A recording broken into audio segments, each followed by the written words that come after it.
Welcome to the Cash Flow Guys podcast. Join Tyler and his team as they unlock the secrets to achieving financial independence through wealth-building strategies inspired by Robert Kiyosaki and other thought-provoking leaders. Learn to build leveraged streams of cash flow that land in your pocket and improve your quality of life. Gain access to cutting-edge ideas that will increase your productivity and streamline your success. Find out how to supercharge your retirement plan so you won't have to retire with a pay cut. You can escape the rat race. Are you ready? It's time to Learn to Earn with Tyler Sheff.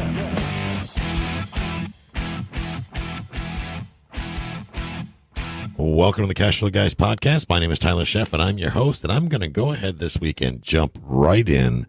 Your time is valuable. My time is valuable. Let's just make it happen, shall we? Today, ladies and gentlemen, we live in a very noisy world. You know, think about all around us, what we hear. We got machines, people, things, all serving to distract us and keep us from hearing what is being said to us. Now, last week, I discussed why I deleted Facebook off the telephone. Yes, I said telephone. How about that? People are snicking right now. The millennials are going, ha ha, he said telephone. Nobody uses that telephone anymore. It's called a mobile device, a cell phone, an iPhone, a Samsung, whatever you want to call it.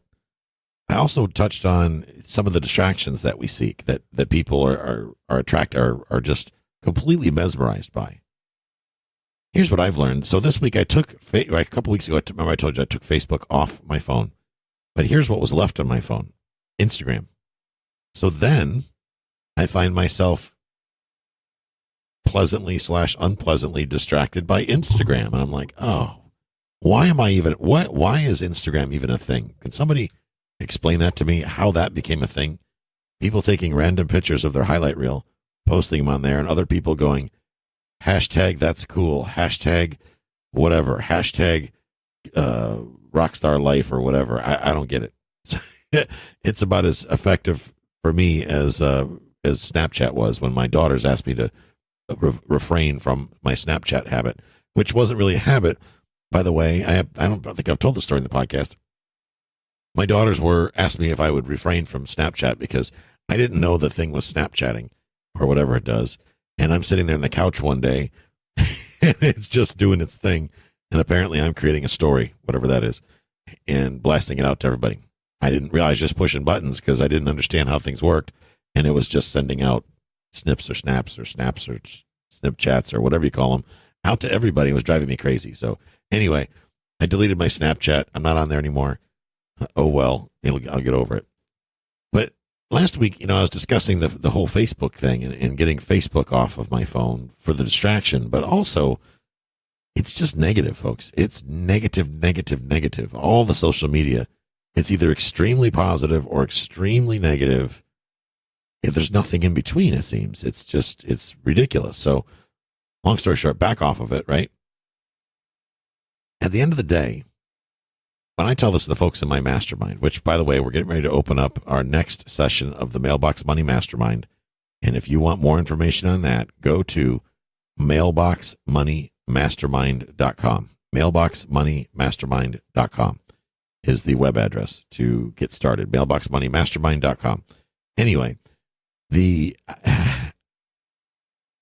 live in a noisy society. There's all kinds of stuff going on. And one of the little memes, speaking about Facebook, that I love, it's my favorite one. And every time I've got the little auto poster thing that posts stuff on my profile so that I don't have to, right? Because that's no fun. But when I have that little thing, that little meme that pops up, and it's on a black background, and it says, "Sorry I slapped you, but I thought you would never stop talking and I panicked." I love that. It makes me giggle snort every time I see that pop up on there. I just love that. But I got to say, it's true. It's absolutely true. I can't tell you how often I've had to say to even people that used to be on my team, I must say used to, whoa, hold up, whoa, stop. Some sort of pattern interrupt to get them to stop talking for 10 seconds. Just breathe, please breathe. they'll just go on for 30 minutes and you don't get a word in edgewise, which basically means they're talking just to talk. They're not talking to be heard. They're just talking to talk because I bet, if I walked away and they were blindfolded, they would probably not even know. They wouldn't care. They would just keep talking, and it just goes on and on and on and on. It's like, ladies and gents, I mean, come on. What are we doing here? My point is this. We live in a very noisy society. Everything around us is beeping, clanking, tweeting, twittering, doing whatever it's doing, and nobody's paying attention to anybody, especially each other, right? Husbands and wives are not paying attention to each other. I went to a restaurant recently, watched a father and daughter, and the daughter was probably, 18, 17. And her father is on his cell phone the whole time. The daughter's on the cell phone. They actually ordered dinner, went back to their cell phones. They did not say a word to each other the entire night. Now, maybe they were mad at each other. I don't know. I doubt it. I think it was a complete and utter social media addiction that they didn't have a word to say. What inspired this episode is that I do some coaching for a mentoring group, or I'm a paid consultant for them. And sometimes I get people on there, and I interact with these folks every week. Sometimes I get people on there, when you give them an opportunity to talk, they just yammer on nonstop, kind of like I am now, right? Haha. But seriously, one of the members, this lady has the answers to everything, which is unfortunate. She talks so much. She says things, and everything she says ends with, I know, I knew that. So realistically, there's no advice that you can give her because she clearly already has all the answers, even though she's not where she wants to be in life. She hasn't escaped the rat race. At the rate she's going, she's probably never going to escape the rat race, is the reality of it. She's never going to get financially free because she simply cannot listen. It's just not possible for her to listen. She can't stay quiet long enough to take in any new information. And this is becoming a plague in today's society, an absolute epidemic of people that cannot stop themselves from talking long enough to learn or be educated on any topic whatsoever, period. Ladies and gentlemen, this is a problem. I've said 100 times, I'm going to say it again. If you want to get good at real estate investing, if you want to truly build wealth with real estate, I mean, you truly want to build wealth in real estate or any other thing, you have to learn how to negotiate. That is, non-negotiable. You don't have a choice. You're going to have to learn to become a great negotiator, or you're going to need to hire somebody that can be a great negotiator or is a great negotiator. So understand that, first of all. So you can dodge this all you want, but when you overpay for something or you're taken advantage of and you start crying victim, the only person you have to blame is you. If you're the type of person that's generally a laydown, you let people walk all over you and you constantly, get stressed out about that, that's your fault. So to be able to effectively negotiate, folks, a lot of people think, and if you're driving down the road right now, do not participate in the following exercise. But if you're not driving down the road right now and you're not on a treadmill or anywhere where you fall down and hurt yourself and sue me, if you are in a position to raise your hand if you have ever met anybody that continues talking far beyond when they should be. And ask yourself this question: how do you feel when that happens? What goes through your head? Are you happy about it? Do you get excited? Like, yay, they just won't stop talking, and I think this is amazing. I wish they'd never shut up. It makes me incredibly happy when they keep talking, even though I'm not listening. Boy, am I lucky to hear them talk time and time and time again, so I don't get a word in edgewise. This is just complete bliss because they're not going to shut up at all, and I don't have to say anything, and my opinion really doesn't matter. Have you ever told yourself that? Do these thoughts ever come to your head? Well, maybe for some of you, possibly. But for the rest of you, no, that's not how you feel. In other words, and to further that, rather, some of us get a little perturbed, maybe a little angry, a little impatient with people that just won't shut the heck up, right? People won't shut up sometimes. So here's how you can harness that to your advantage. First off, when you spend time around somebody that won't shut up, usually they will talk themselves out of whatever it is they're trying to protect. If you do it right, if you are in negotiations with somebody who will not shut up, the seller that has all the answers, those are my favorite. Last year, I talked a seller down $100,000 on his property by just saying nothing. So you think, well, Tyler, you didn't talk him down. You're right, I didn't talk him down. Essentially, I let him talk himself down. I just facilitated him to continue talking by not trying to compete. See, everybody wants to be heard. And the one thing that nobody likes is having to compete for attention. It's no fun. A lot of people just withdraw. They don't say a peep, and off they go, right? Because they're not going to bother going toe-to-toe with the loudmouth to try to dominate the conversation. So they just remain silent. And then they start to loathe you after a while. They start to not be upset. They feel ignored. This is common with men and women. Okay, men just keep yammering on, and they're not even focused on the needs of their queen. Guys, if you'd shut your mouth and ask more questions, and hear your wife ask me how I know this, because I too am guilty of this. This is how I have discovered the better way. Listen to what people are saying to you. Not just necessarily the words, watch the mannerisms. Here's a good example. Hey, Mr. Seller, love this house. Let me ask you, what in the world ever made you decide to sell such a great house like this? Now, hopefully, you're going to sit there and wait for the answer. So let's say you wait a few seconds, and he starts to talk. And then you think of another question that you just got to get out before you forget it, and you interrupt him or her. And when you interrupt them, you just basically slam the door shut on receiving that information that you so eloquently asked for in the first place. What's the point of asking any questions if you're just going to interrupt them and shut them down? Because here's what happens to everybody. This is what everybody can agree on. If you continue to interrupt somebody, eventually they're probably going to stop talking. They're going to be upset, and they're going to feel as if you're not listening to them. Why do they feel that way? Well, because that would be accurate, you see. Because you're not actually listening to them at all. You don't care at all what they're saying. That's the message you're sending. You're saying, Mr. Seller, what you're saying is not important. What you're saying doesn't matter to me. I'm not going to listen to you. You don't matter. So when you are saying these words to somebody subliminally, what type of negotiation result do you feel you're going to have? Ask yourself that question. Instead, we got to focus on listening. Because as I said earlier, everybody wants to be heard. Everybody wants to be heard. Obviously, I want to be heard because I have a podcast. Every podcaster on the planet wants to be heard. We don't go through the expense and the aggravation of putting together a podcast and the marketing and the whole 9 yards to not be heard. It's not like I record this podcast and then never release it. That would be kind of silly, wouldn't it?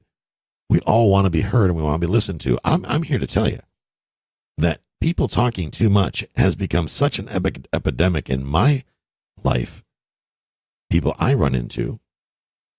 That's one of the reasons I started the podcast, so that I could actually get my thoughts out without being interrupted. One of the few people in my life that actually listens to me, believe it or not, is my wife and my oldest daughter. They both listen to me, but everybody else is just yappity, yappity, yappity, yappity, yappity, and they're just not listening to anything I have to say. So to get my message out, this is why I say go back to episode 64 where I talked about that. Now you have to invest the time because you were so busy yapping last time while you're driving down the road. You skipped over episode 64 altogether, and I just threw out an episode number, folks. My point is this. What would happen if you listened? How much more could you learn if you listened? How much of a greater understanding could be gleaned if you simply listened? Listening, asking questions. Listening, asking questions. Listening, asking questions. What if you listened? What would you hear? Now, I'm a big believer in the 70-30 method. That means that you are listening 70% of the time. And for some people, this is more like 10%. But Practice on 70% of the time you are listening. 30% of the time you're asking questions. Now, that said, don't be the person that interrogates them like you're the FBI, right? Don't be that person, because that's going to make people uncomfortable. Instead, ask good questions that have open-ended answers. In other words, open-ended questions. Try to avoid yes and no questions, because it's very difficult to have a conversational style engagement if you've only got yes and no questions. That makes people feel like they're being interrogated. So asking questions like I said earlier, Pete Fortunato's favorite question: why would you sell such a beautiful house like this, or such a great house like this? And then say not a word, not a peep. Don't say anything. Just listen. And they will start to share. And then think about the things that they're saying when they're saying it. Like they talk about their Uncle Tom. At some point, when they're done speaking, don't interrupt them, but when they're done speaking, ask a question about Uncle Tom. Because then people feel that you're engaged with them. They feel you're listening. And when they feel you're listening, you now become a little more important to them than you were 5 minutes ago. People love to be heard. When people know they're being heard, they warm up to you. Here's a good example. There are two types of people that I meet out in society. There are people that say they've listened to my podcast and actually do. And there are people that say they listen to my podcast and have never heard an episode. How do I know this? Because I ask questions and I listen to the answers. Because I'll say things like, what's your favorite episode? And they go, crickets. Nothing. They got nothing. Like, you've never heard my podcast.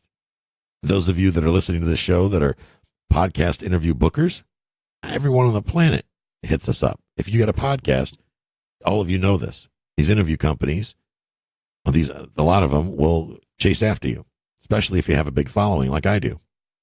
And they'll give you all this, oh, we left you a positive review and we love your show. It's our favorite show ever. And in reality, they're lying through their teeth. They've never even heard an episode. Let's be honest. This is why, shout out to Jessica and her team over at Interview Connections. They don't play these games. Jessica is a true professional. She is the best, in my opinion, in the business. That is my opinion. So if you're a podcaster listening to this and you want to be interviewed or get interviewers, I would definitely work with Jessica over at Interview Connections, rather. Now, that is not a paid endorsement, a commercial, or any of that garbage. She just does really good work. And I like to reward people when they do really good work. You should too. So that said, 70-30 method, once again, you are asking questions 30% of the time, and then you have your yap shut the other 70% of the time, listening for the answers. And when you're listening, especially when you're face to face, that doesn't mean fidgeting with your nails, clicking your pen, staring at the ceiling, playing words with friends on your cell phone, or surfing Facebook. That means you're sitting there looking them in the eye, taking in the information they're giving you, because, again, that being heard is a visual and an audible thing. So you want to give the impression that you're listening. And one of the ways you can do that is to ask pointed questions, relevant questions to what they've said that tie into what they say. Here's an example. Well, I used to have carpet in here, but it gave me terrible allergies. Maybe a good follow-up would be, oh, my goodness, yeah, my Aunt Susan had allergies. That was a problem, too. So have you always had the tile down since the carpet, or did you ever have hardwood? That's just a quick example. I'm not even, just something I threw out there, right? I don't script my podcast, as you guys know. But it sends a message to the person you're speaking to that, oh, they're listening to me because they reference back to the allergy thing. Or they referenced Uncle Tom or Aunt Susie or Fido that's buried in the backyard, or whatever's going on, whatever they discussed, you brought in some commentary. I can't begin to tell you how important it is that you not drill these people for questions. Okay, I know people that do this sometimes. They rapid fire questions so fast that it makes people withdraw. If I sit there and go, so what's your name? Where you going? Where do you work? How do you do it? What do you like? Do you go walks on the beach, or do you like it when it's sunny or cloudy? Is it raining or not raining? So what part of the town do you live in? Have you ever been to New York? You've been to Texas? Ever been to Colorado? You start firing off all those questions. People are thinking, what is wrong with this person? They have Tourette's. It makes people uncomfortable. I have people in my life that do this, and I'm like, whoa, whoa, whoa, whoa, whoa. Stop the presses, one question at a time. Allow me to answer, because when you are rapid firing questions, that tells me that you're really not concerned with the answers. That tells me that the answers really don't matter to you because you're not willing to breathe and stay quiet long enough to hear them. So when that happens and you keep yammering on without giving me the opportunity to respond, that's sending me a very clear, crystal clear message that what I have to say, whatever answer I come up with, doesn't really matter to you at all. So I'm going to kind of get fixated on that and stop answering questions. And that's not a good thing, because that hinders communication. And when communication is hindered, we have a problem, a big one. So to avoid that, let's get used to 70-30. 70% of the time, we're listening. 30% of the time, we're asking questions. You're probably wondering why I keep saying this over and over and over again. It's because I want to drill it into your head. Probably because halfway through this episode, you've been talking to somebody else, or you've been distracted in some other way and you're not listening.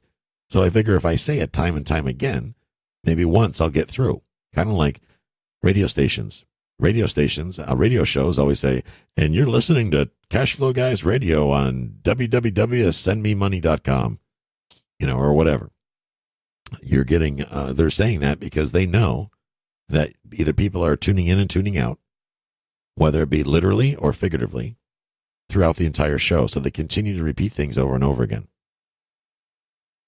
Questions fit where they may is something you have to think about. And people ask me all the time for scripts, and I'll give out scripts sometimes. I will give out scripts because I know that I will have that people will opt in. And when they opt in, then I can add more value to them and hopefully eventually maybe do business with them down the road. Maybe we could do a deal together. Who knows? I'm always raising capital, always, always, always looking for capital, and I'm always looking for opportunity. So if you all have capital or opportunity, you know where to find me. I'm not hard to find. But when you have questions in mind, I don't necessarily like to take a list of questions like we're trying to, like this is school or some test at the end, right? There's no ribbon in my briefcase that if they get them all right, they get a ribbon. They get them all right, they get a check instead, right? So it's important to sprinkle questions in where they make sense. Let them flow naturally. And sometimes the best way to do this is to rehearse with a friend or a spouse.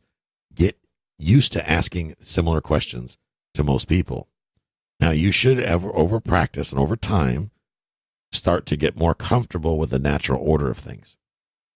Keeping in mind that your questions are going to fit the conversation. In other words, when, let's say you ask, hey, Mr. Seller, I think it's great that you're looking for all cash for your property. Listen, when you get that big check, what are you going to do? Are you going to go to Europe?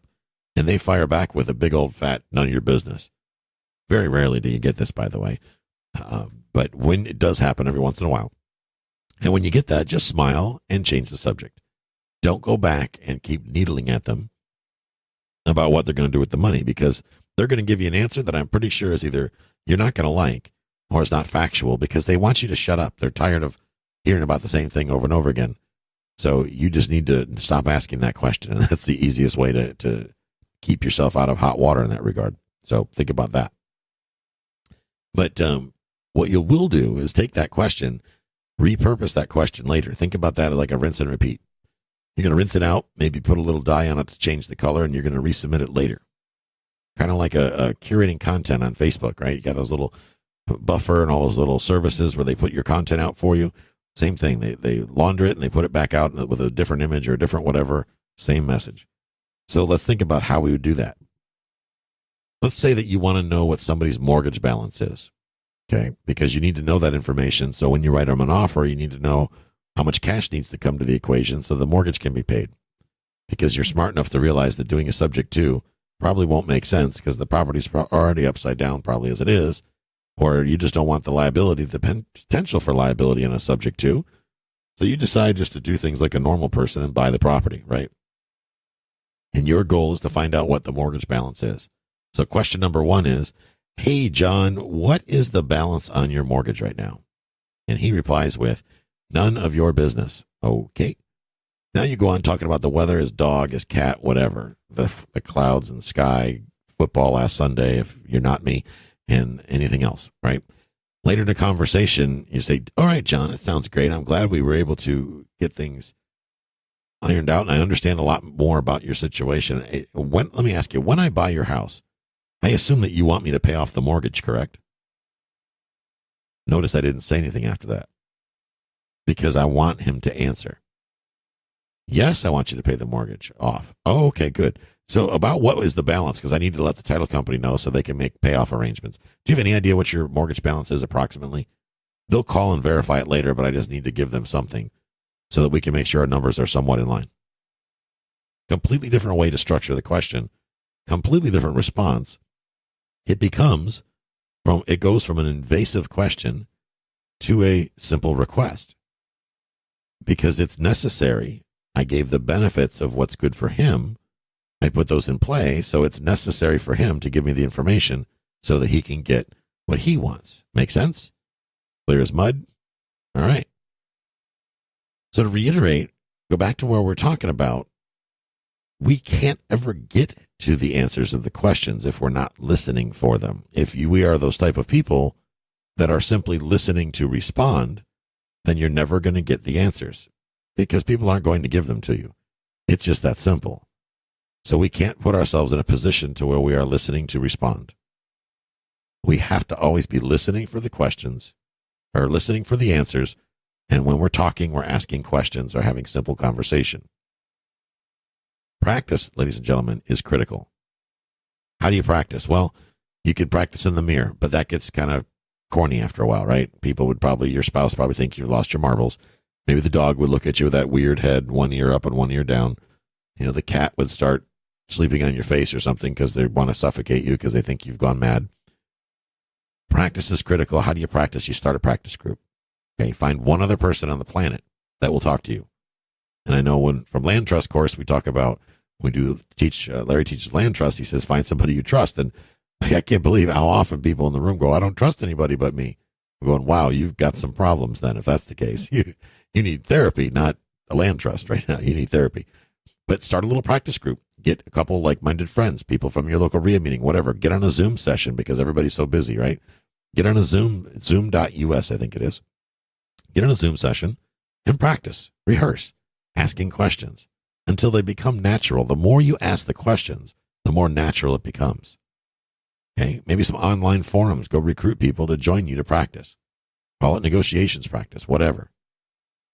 Have good quality dialogue with people, and you'll find that you'll be able to get really, really good at asking questions that won't feel like an interrogation. And when that's the case, you're going to start putting deals together left and right. But you got to get out there and do the work. You got to get out there and practice. Get that practice group going. Toastmasters is a great way of doing this. Toastmasters is kind of like forced networking. You have to come in and be nice. You have to come in and say nice things to everybody. You can't walk in there and go, you're all terrible at what you do. No, you can't do that. You got to meet and greet. You have to introduce yourself. And you can get good. You could maybe even do a speech about asking questions about the 70-30 method. Maybe diving into the fine art of listening and how important that is. Boy, I bet your spouse would love it if you did that. I know Jill does. When she knows that I'm studying 70-30 rule again, she gets all excited because she knows that there's almost a pretty good chance that I might listen to everything she says for at least an hour and a half. And then I'll wander off into space on something else because after all, I am a man. It's my curse. Just kidding, not really. Anyway, ladies and gentlemen, I hope you enjoyed this episode. I hope you found value in it. If you have questions or things that you want to know about, you've got show ideas or topics you want me to cover, please reach out to me. Go to info at cashflowguys.com, info at cashflowguys.com. You can go right to my website. You can hit the contact us. Tell me what you want me to talk about, what your needs are, what's holding you back. If you're ready to get your real estate investing started and going on the next level, you're interested in joining the mastermind our next time around, the doors will be open by the time you hear this recording. So make sure that you head on over to mailboxmoneymastermind.com. That's mailboxmoneymastermind.com. Look forward to getting on the phone with you guys. If you got questions, please don't hesitate to reach out, and have a great week. This concludes today's episode. You don't have to wait till the next episode to learn to earn. Head over to cashflowguys.com and contact Tyler and his team for more powerful tips and ideas so you can start generating multiple streams of income and escape the rat race.